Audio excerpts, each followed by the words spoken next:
and this is John. And thanks if you for joining us, we really appreciate it. We do. We really appreciate you joining us. And I guess we don't talk too much about the site and kind of bragging on ourselves, but I think tonight we should say a little bit of something. Is May was actually our first official million hit month. Woo! So wow. And thank you. We know you have lots of choices in news, and we thank you for including us with your little clicking fingers and stopping by. We appreciate it, and sometimes we feel humbled because there's so many. There are so many, and we're included in and you included us in your clicks, and thank you very much. Well, what starts off the news tonight? I guess it was a busy day. It was, and I think, and for the Board of Supervisors, you could tell they were tired today. It was, it was a long weekend. And there were some contentious items on the issue, and it was, on the agenda. And yes. And this was that's one of those happens days sometimes. Sometimes you think, oh yeah, it'd be good to be a supervisor. Then you're like going, nah, today was not the day. No, today was not. Today is somewhere you say someone else needs to take that job. It's a good job for them to have. Exactly, and they can keep that good job too. Did you know it's a part-time job here in Calaveras County? Most of them work full-time at it. I know, but it's technically a part-time job. Technically. Well, I guess tops on the agenda is this is an item that looked like an inconspicuous item on the agenda. Yes. But it probably has the biggest fiscal impact on the county, and that was the minute order giving direction to the Community Development Department to issue variances and do whatever they can to hasten the process of getting the backlog of septic repair permits and things done. And it also just cleaned up some language on how they're going to handle the setback issues and things like that. Exactly. And I think, there's a lot of redlining. Yeah. And as we have the draft of it here.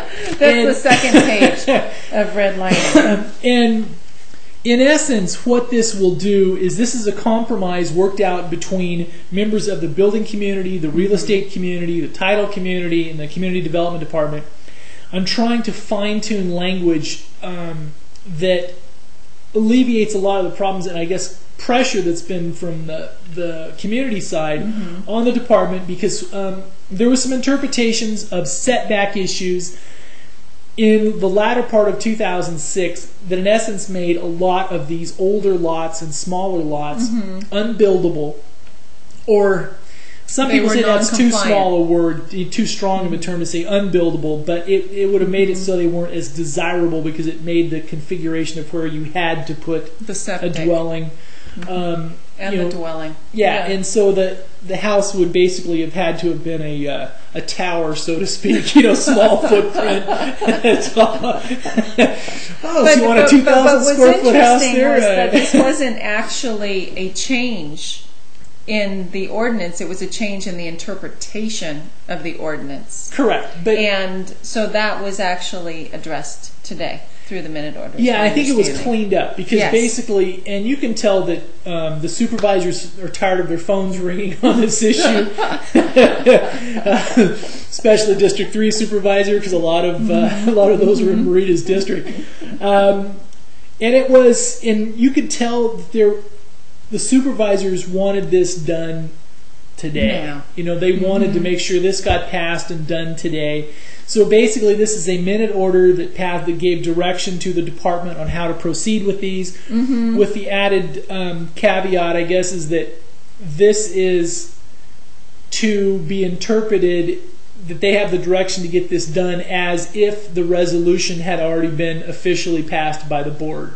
So basically, this is the direction to where the department head has the authority to get these variances and get things cleaned up and done. And if we're reading between the lines of it, that seems to be the wish of the board to have this problem just kind of usually that's what happens though. When a resolution is passed, it's immediate. There's not typically any type of lag or delay in its implementation. Sometimes a department has to come up to speed to implement it. Right. But now it is at the discretion of the planning department or the community development department to get these variances done and get the. Plus, it created a huge backlog. Right, and we talked to department. And we talked to one, and this is the effect it has. It seems like no big deal if you're watching from outside of the area. It's like, why are you guys talking about this? But we talked to a mortgage broker today. That interestingly, he brought up how this hasn't actually blown any escrows out for him, but he knows of several escrows that never happened because of this. So, in a market that's a little bit flat right now, anyway, that's soft, the possibility of things like this hanging over where people decided not to either sell or buyers didn't buy because it would muddy the process going forward. So this should actually make things a lot cleaner, getting things done. In fact, we had talked to one man who does planning. He does planning stuff, and he basically told his clients they want to submit some plans and stuff and get them done now. He basically said, wait a couple weeks. Just let this stuff get them. You have to give them time to get and he basically, or I guess they were planning on doing it last week, and he basically gave them, his clients direction to where, look, this is coming down the pike. Let's get this done. Get it, so that way there's clear direction to the department.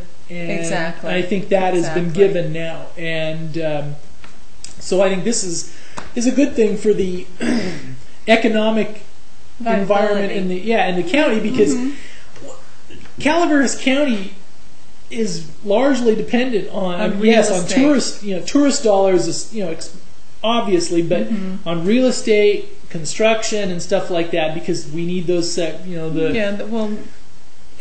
tax. I mean, the government runs essentially on property tax. Yes, and you can see from the budget process now the county's feeling the pinch, so to speak. Exactly. So this should not necessarily just because of this issue, no. But I think it's all it all feeds into each other. Yeah, and they're all part and parcel with one another. And this vote today, I think, will go in some measure towards alleviating on down the road to start. This because septic systems fail. They need to be replaced. They do. Or they need to be just put in. And if the, like you said, footprint on the house is too large, if the ordinance is interpreted in such a way, setbacks, setbacks, then it impacts people's ability to build the type an aesthetically pleasing dwelling. Yes. On the lot, and this helps alleviate that somewhat.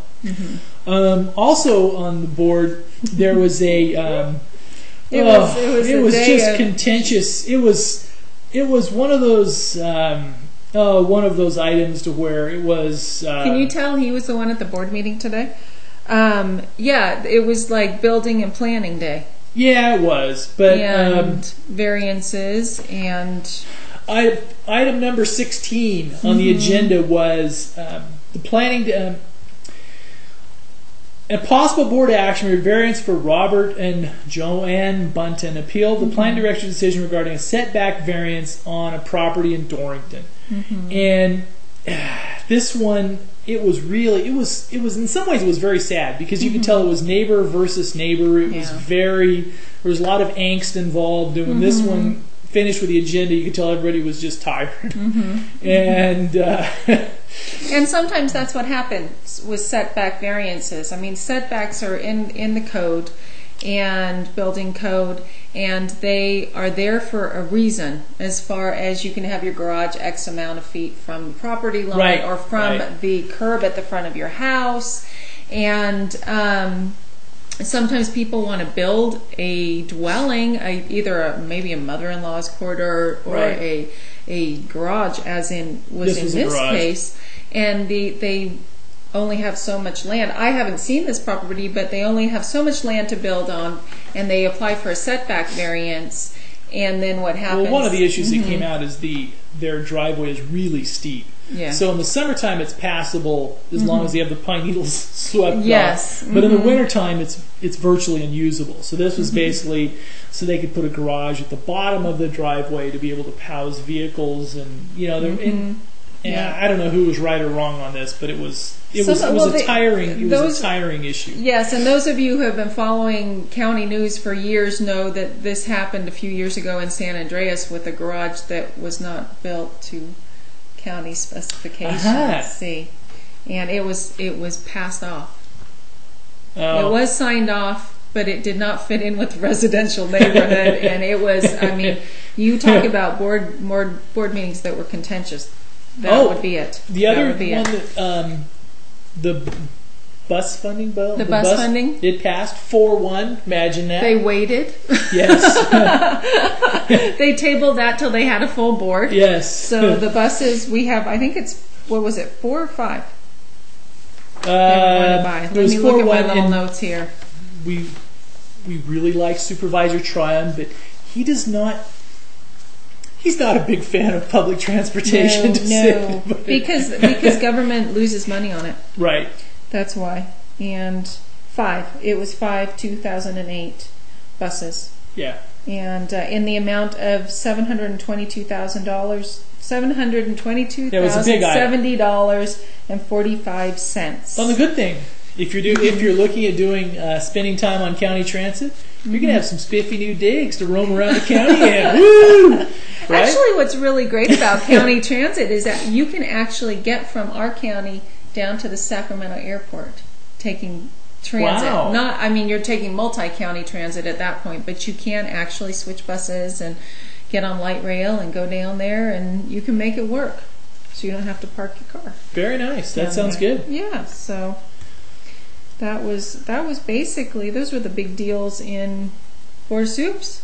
Yeah, I think so. And Calaveras High is graduating tomorrow, so that'll be one of those issues. And we talked about this last night: is they don't have a network connection, so we can't broadcast this live. So exactly. We wish we could, but maybe next year. Yeah. Also, actually, in other county news, should I tell them this?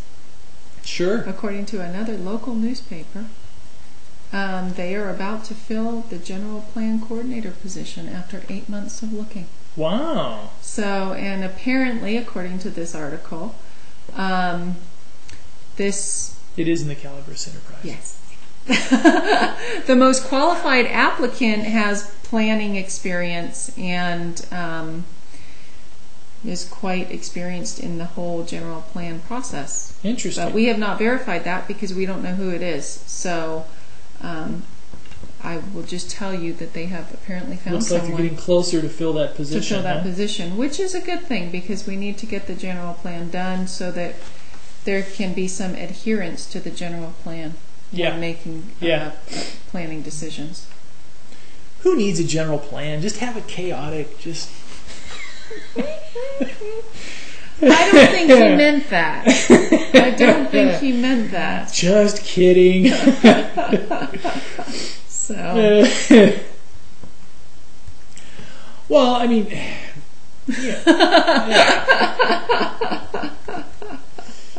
No, it was just it was an interesting dynamic today in the board. You could tell it was, you could tell there was some tired folks there. It was just. Well, you know what happens. It is just one of those things that some board meetings are just contentious. Yeah. And that's when you, like we said earlier, you don't want to really be a supervisor or an elected official at that time. And no, it's also in other issues, it looks like I know you don't tune into us for national news, but can we talk about stuff for? Sure. How do you think the debates in the presidential election stuff shaping up? The Democrats were having another debate tonight, right? They were. And hopefully you're watching us instead of them. Yeah. And the Drudge Report is titling "A Bush Bash in New Hampshire." So, And also, Scooter Libby got 30 months. Really? Yep. He was sentenced to 30 months. He's still going to be out on appeal. But Scooter Libby, sentenced to 30 months. That's pretty heavy. Now you're always up on the state stuff. Anything on the state legislative or anything I'm like that? I'm looking right now, and it looks like they're going to charge. The CHP is going to try and charge Senator Migden. Oh, that's right. With if those of you have been following the state news, actually in the last couple of weeks, she had a fender bender, an accident. And did she leave the scene? Is that the... I don't know if she drove off. I think she did. But she said either initially she was reaching down apparently, and then she was talking on her cell phone, and then it turned out that she rear-ended the car. I don't think she left the scene. Yeah. And but this is not the first time she's had this type of fender bender. A few years ago, she was on medication, and she got in an accident in a state vehicle. And CHP has recommended actually charging her with the highway crash. And sorry. Reckless driving resulting in... I clicked on something and a video started. Oops. We're just going to take those away from you. But it's sort of interesting, the state issues that are coming up now. They I can't remember the assembly bill right now, but it's actually on the plate too. Well, the other national news stuff. I was just going to. Well, I was going to say Kevorkian got out. Yeah, Kevorkian was out, and the assembly. What's going through the California State Assembly now is an assisted suicide bill. Wow. So that's back on the plate, and there's sort of a lot of wow. Yeah, I mean it's. Interesting stuff. Mm-hmm. The other thing is Katie Couric's ratings continue to slide. So wow, yeah. That's now that news. And the really saddening thing is, they usually list the top 3, mm-hmm. but that I think we were like 4th or 5th. Is that the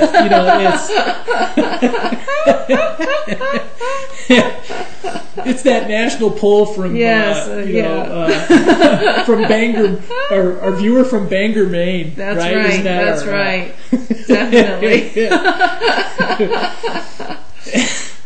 So yeah, it's the numbers there.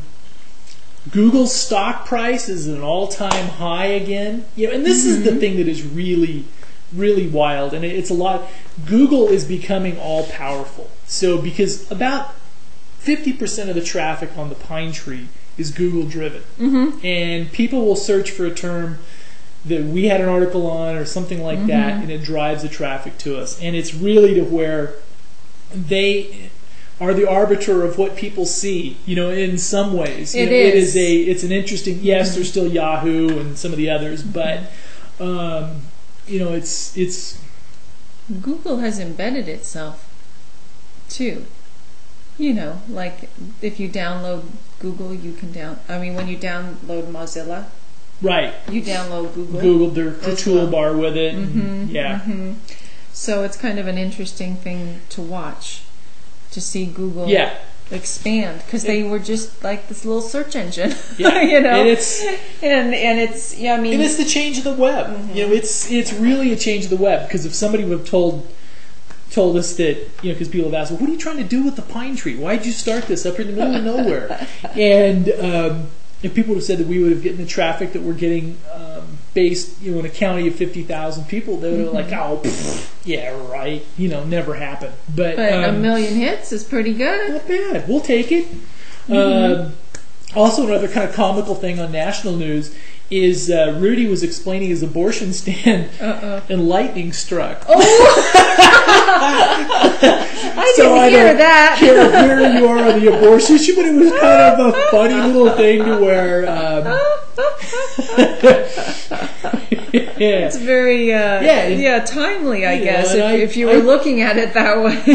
So I tend to agree with Rudy on that, but it's one of those, lightning did strike. Yes. So it's, and the Gallup poll says that Obama and Clinton are completely tied up right now. Really? Yeah. I think people are going to get very tired of this election very quickly. You're talking about a really long election cycle. And it's going to get contentious. Can you imagine what it's going to be like? Let's say it's Giuliani versus Clinton in the end. It's going to. That's not even something anybody wants to even watch. I wouldn't imagine. Well, it could be interesting. It could be interesting to see what they dig up on each other. Yeah. I mean, it's absolutely not unusual for candidates to send somebody out and go through their opposition's trash, garbage. literally, yeah. Literally, yeah. they dig through the trash. Yeah. And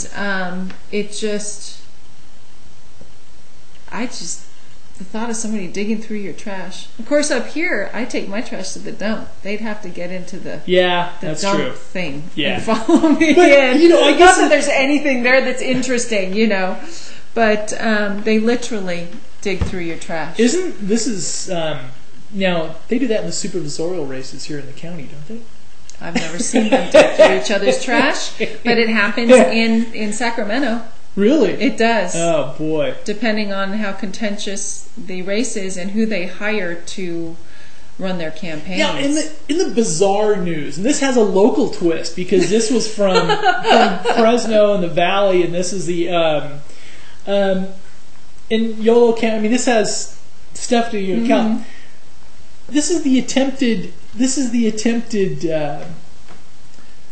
Where they were going to try to overthrow. Americans. Yeah, this is the plot. This is the plot, right? To where they were. What was? I'm babbling here. Yeah, we're waiting for the plot. But you probably heard the news. Didn't you hear about this? The guys got arrested for trying to overthrow the Laotian government. No, I didn't hear that. Yeah, it's interesting. Was it an American corporation?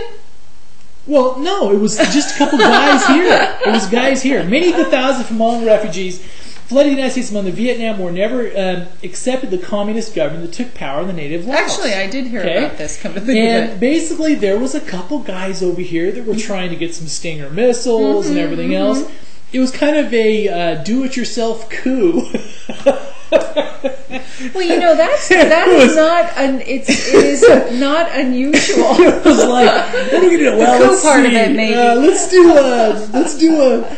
Which small obscure government can we overthrow? It's just. But what's interesting about that is that sometimes the perception in another country is that the Americans are trying to do it. Like that small little group is located in America. Right. So the perception of the country is the Americans are trying to take us over. But it was just two guys trying to find some exactly. It has nothing to do with the Americans. This week, it's just. I just thought it was kind of interesting. It's just kind of. And also the other one is I know we're rambling a little bit, but this was kind of interesting. Is the U.S. Broadcasters Win Indecency Challenge? Oh, they did. Now, since we're not covered by the FCC stuff here on the web. We could say stuff, but we won't. But basically what this said is that you can now... Ron and John would.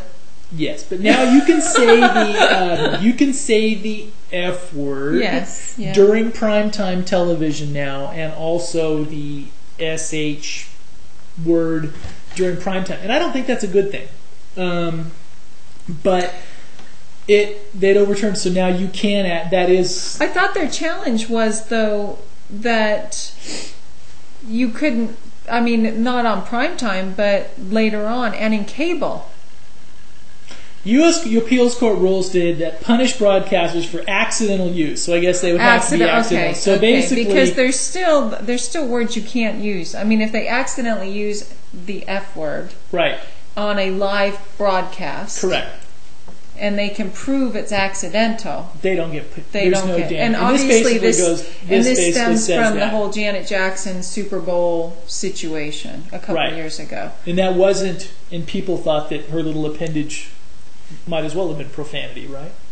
Well, it's a true. It's a true. It's a family show. And that was an accident. Are you so disconnected with everybody else in the world that you think that they're going to view that as accidental when you have a pasty on? Do you know what I mean? Oh, well, yeah. To me, that was the most ridiculous thing. And why would you have that kind of show in a Super Bowl? It's a family program. Right.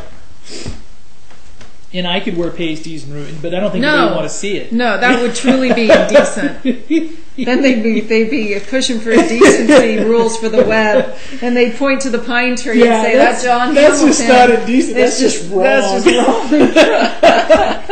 That's just wrong on so many levels. Yes, it is.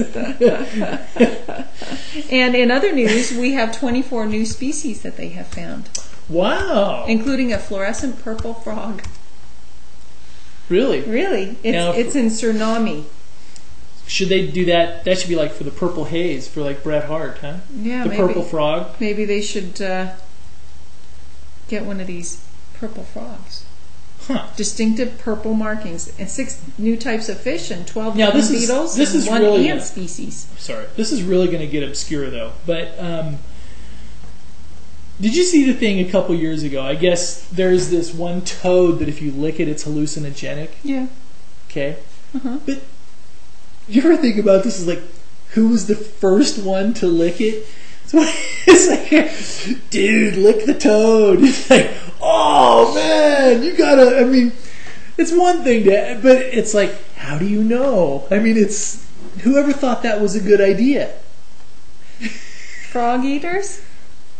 Yeah, I mean, who licked the toad first? You know, it was like, how did you find this out? So. Did you not ever see The Brothers Grimm, the movie? I did not.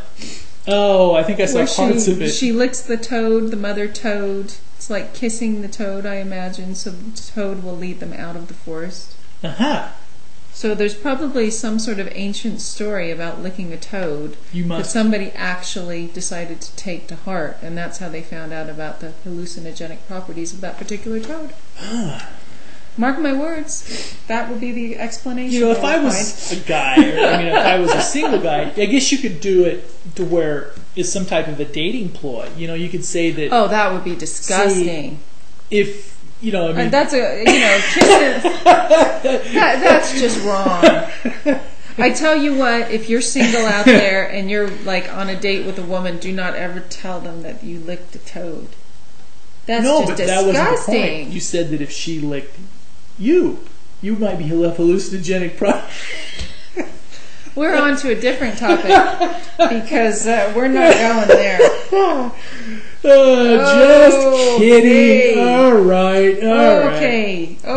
Right? I mean, see, he still wants to talk about it because he's a guy. Yeah, if it was that first kiss, you know, you figure kiss a frog, get a prince, right? At least you could claim or you could kiss a lot of frogs and get no prince. And you could just claim to be hallucinogenic. You know, it was just... Should we wrap it up? Woo! Should we wrap it up for tonight? Yes. All right. That'll work. Except that our weather was sort of wrong yesterday. We got a little bit of weather, didn't we? We got rain. We got rain yesterday. It was kind of nice. Very nice. You know, it gives it a little bit of... we said there might be thunder showers. We didn't? No. Oh. No, we did not. Okay. All right. Did you lick a toad lately? No, I haven't. Arnold, tonight, low of 41. Isolated thunder showers again tonight. Partly cloudy tomorrow, high of 62. Mostly clear into the 43 tomorrow night. And then we 72 of high on Friday. High of 65, high of 72 on Friday. Isolated thunderstorms. Did I read that wrong? No, I was just wondering. Bear Valley, a 30% chance of snow tonight. Ooh. Not bad. And low of 33, decreasing clouds, high of 50 tomorrow. So if you're camping up there, looks like you're going to have a high. It is going to go climb back up. High of 66 this weekend. And I think this weekend's still going to be a nice warm weekend. I think it will be. It has a tropical feel, actually, right now. Yeah. With the rain, it actually feels like you're in Hawaii a little bit. So, great. Tonight. Yeah, Murphy's partly cloudy, or Wednesday partly cloudy at 68 degrees. It will be about 45 degrees tonight. Wednesday night, 46 degrees. Thursday, 72 degrees. And as we go on over to the weekend, Saturday will be 83 degrees. Still gets a little chilly at night, though. 57 degrees for Saturday night. And then Angels Camp. Let's see, tonight 47 degrees, and Wednesday 68 degrees, Wednesday night 48 degrees, and going over to the weekend, Saturday 82 degrees with a 60 degree low on Saturday night. Wow. So Looks like it's going to be pretty good. It'll be nice. Yeah. It'll be a nice weekend. And there should be a lot to do this weekend, which you can tune in on Thursday night. Where we get to tell you what to do. Mm-hmm. See, I know I take probably more pleasure in saying that than I probably should. Because, do you ever feel like we never get to tell anybody what to do? Everybody's always telling you. I don't have that problem, actually. All right, and also weather for Bangor, Maine. Okay, Bangor, weather Maine. for Bangor, Maine. Tonight it will be thunder showers as well. See, look at this. Look at that. It's very similar to our weather pattern. High of 76, low of 53. High of 68 tomorrow with partly cloudy, low of 45. High of 73 on Thursday and a high of 77 with a low of 54 on Friday. Yeah. So if you're looking for Bangor weather, Maine weather, yeah, there you go. That's what it is. So it should be a good... Actually, a nice weekend for you, too. So if you're going out fishing, right? Mm-hmm. If you're going fishing in the Atlantic. Yeah. Hopefully our Bangor, Maine viewer is a male. Or if you're going to set those crab pots, right, for the lobster. Don't you just set the lobster traps in pots? I guess you do. And you need to, So yeah, it'll be nice for you to do that this weekend. And we do occasionally have viewers in Sweden. So should we do... No, we won't do the weather for Sweden. We have viewers in England. I know. And consistent viewers in England. Thank you very much. We appreciate you stopping by. Yes.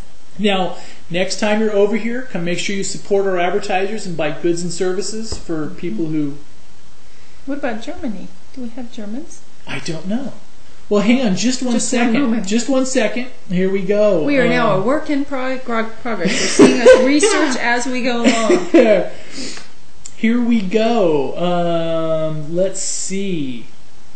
I will look at here, and this is our little tool here. There's all these little charts, the pie charts. Little display. All right, here we go. And this is the last whole state week. of California Germany watches us. Essen, Germany. Now these are where the customer enters the network. This may be off by their hometown by a few miles. Yes, so we have Essen, Germany. Mm-hmm. We had Brussels, Belgium. Thank you for stopping by. The tapestries there are beautiful. Really? Yes, that's Lansing, what they're known for. In the UK, stopped by. Anybody else? Reading. Yes. Stopped by. It's like a Monopoly game. And also Edmonton. Hey, Edmonton stopped by is from a Edmonton, cool place. Canada. Thank you very much. I know that's not European. Very nice. And Jakarta. Stopped by the Pine Tree. Wow. And some of these, you can tell from looking at these, you can tell when stuff's random, when it's like a visit or two. And some of these are random, but you can tell when it's hopefully consistent. You come back. Yeah. Yes. So where New Delhi. Delhi. That's not random. There's more than one. So that they actually wanted to stop by and see something. Tune in. Yeah. That's very cool. Yeah. But we don't have any South Americans yet. No South Americans yet? No, and nobody from Africa either. Well, that was May. Let's look in June. Let's see if we've had anybody from Africa in June. We've had China. That one looks like kind of random, though. But there we go. Stockholm. Thank you for stopping by from Stockholm. It was probably Supervisor Thomas's son, Dane. That's Thanks, true. Dane, for stopping by from Sweden. And you're in a small town when you know where people's sons live. That is the truth. But isn't that the main thing about the web, though? Because even though that's Stockholm, Sweden, we probably know who that viewer was. Yes, it's a small world. Okay, we won't break into song. No, it's time to go. When we start singing and dancing, it's time to go. Vancouver, Cheyenne, Wyoming, Denver, Bethesda, Maryland. Isn't that, there's all kinds of stuff. Okay. Oh, and another one is, I bet... Another one. Yeah. This is about the time that our viewers start going, they're fleeing in droves. We don't want to know anymore. Yes. No. And we were getting very consistent hits from Connecticut. Connecticut? In a town in Connecticut. I was like, And then I remember there was a reporter for the Union Democrat that moved to a paper in Connecticut. So she's probably just still checking into see what, like, no, nothing's happened in Calaveras County. No, it's still. But it may be completely unrelated as well. It could be. It could be where somebody is you make these really assumptions in life, and you draw sort of these connections from one point to another point, and it may not be right. Many times. And you were seeing if we had any visitors from Africa. Man, none. No visitors from Africa. Oh, I bet we do. Just 1 second. Just 1 second. This is how he really is. I know you're just thinking. It's like, who cares, John? Go away. You see the fun, happy side. This is the intense. You're right. Gotta find out. Israel. Hey. Yeah. So nothing from Africa. You're right, and nothing from South America. Australia. We had Australians. Yeah. There we go. From Brisbane. Yeah. But sadly, nothing from Africa. One day. Yeah. Yes. Nothing from Madagascar. They have hissing cockroaches, don't they? Huh? Hissing cockroaches. In Madagascar? The Madagascarian hissing cockroaches. I know they make great vanilla. They do? Yeah. A lot of your best vanilla beans come from Madagascar. Oh, that's something to think about. And I think that's a lot more uplifting than hissing cockroaches. Maybe they were hissing because they got too close to the vanilla. I don't think so. No? No, we need to go. We need to stop doing this to our poor tortured audience. Anyway, thank you for joining us. Thank you for joining us, and we appreciate it. And we'll see you tomorrow night for another riveting half hour. Yes. Right? Of news from around the world.